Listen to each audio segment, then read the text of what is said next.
There is no fanatic like a religious fanatic, यानी कि धार्मिक कट्टरपंथी जैसा कोई कट्टरपंथी नहीं होता। ऐसा हम क्यों कह रहे हैं, इसके लिए पहले आपकी पोस्ट देखिए। जिसे स्वरा भास्कर, तेस्ता से तलवार, एक्टर सुशांत सिंह और कई ऐसे मोहब्बत के दुकानदारों ने सोशल मीडिया पर रीपोस्ट किया है।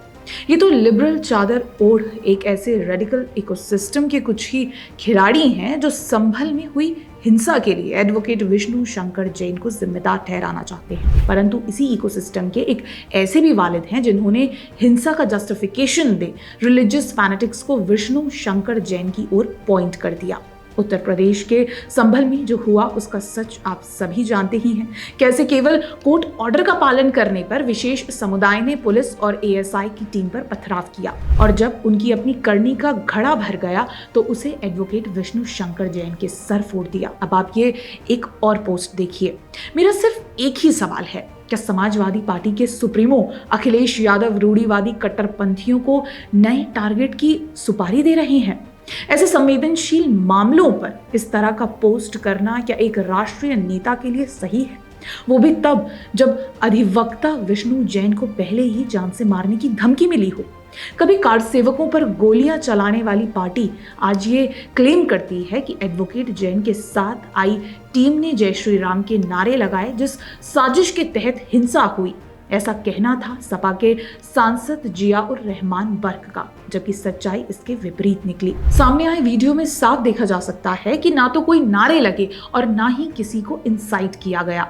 तो फिर क्यों हिंसा जस्टिफाई करने के लिए सपा के नेताओं ने ऐसे बयान दिए जिससे किसी की जान पर आपदा आ सकती थी?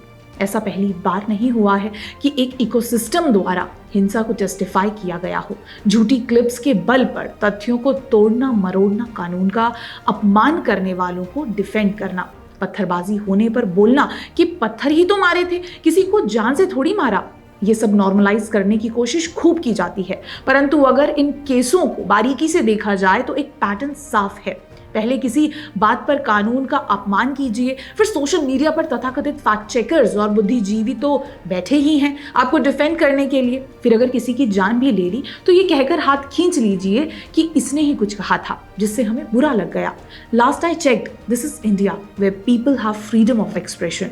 हाल ही की बात करें तो बहराइच में हुई गोपाल मिश्रा की हत्या का केस ले लीजिए। खुद को फैक्ट चेकर कहने वाला ये व्यक्ति लिखता है, a video of Gopal Mishra in the Bahraich violence has surfaced. He is seen forcefully removing a green flag and replacing it with a saffron flag. The mob can be seen shouting slogans and encouraging him to remove the flag. Gopal was shot dead later. Gopal was shot dead later. Who shot him? उसके पहले हुए पथराव को तो चलिए side में रखते हैं। फिलहाल सवाल केवल इतना है कि आप किसी की हत्या को ऐसे कैजुअली जस्टिफाई कैसे कर लेते हैं? इन एलिज्ड फैक्ट चेकर की कहानी इतनी सी नहीं है। नुपुर शर्मा का डिस्टॉर्टेड वीडियो पोस्ट कर उनके पीछे कट्टरपंथियों को लगाना, फिर नुपुर शर्मा के सपोर्ट में केवल व्हाट्सएप स्टेटस लगाने वाले कन्हैया लाल की हत्या हो या उमेश कोहले की हत्या, कट्टरपंथियों को उत्तेजित करने का श्रेय भी इन्हीं महानुभाव को जाता है। 2018 में हुई कासगंज हिंसा में चंदन गुप्ता की हत्या को भी इसी तरह डाउन प्ले किया गया। चंदन गुप्ता के पिता के अनुसार गणतंत्र दिवस के दिन तिरंगा यात्रा में हिस्सा लेने वाले चंदन गुप्ता को केवल इसलिए मार दिया गया था क्योंकि उन्होंने पाकिस्तान जिंदाबाद कहने से इनकार कर दिया। वहीं फैक्ट चेकर जुबैर ने इसे ऐसे पेंट किया कि उससे विशाल ठाकुर, जिन्होंने तिरंगा यात्रा का आयोजन किया था, के साथ बाइक पर बैठकर नारे लगाए। हिंदू समाज पार्टी के कमलेश तिवारी, जिन्हें उन्हीं के घर में घुसकर मारा गया।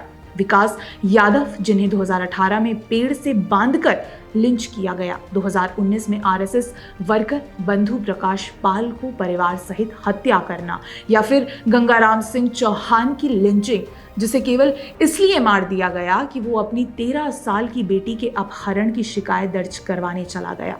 ऐसे कई केसेस हैं जिन्हें ये इकोसिस्टम हर दफा डिफेंड या जस्टिफाई करने की कोशिश करता है, और डिफेंड करने के लिए कोई ना हो तो किसी हिंदू पर टारगेट ही पेंट करवा दिया, फिर वो नुपुर शर्मा हो या एडवोकेट विष्णु शंकर जैन हो। दोष केवल कुछ शब्द कहना जो इन्हें ब्लास्फेमी लगी, या इस केस में कोर्ट ऑर्डर का पालन कर रहे हो? मेरा सवाल केवल इतना है, आखिर ये जस्टिफिकेशन या कट्टरपंथियों के लिए टारगेट ढूंढ ढूंढ कर लाना कब रुकेगा? जब एक और कमलेश तिवारी या नुपुर शर्मा बनेगी तब?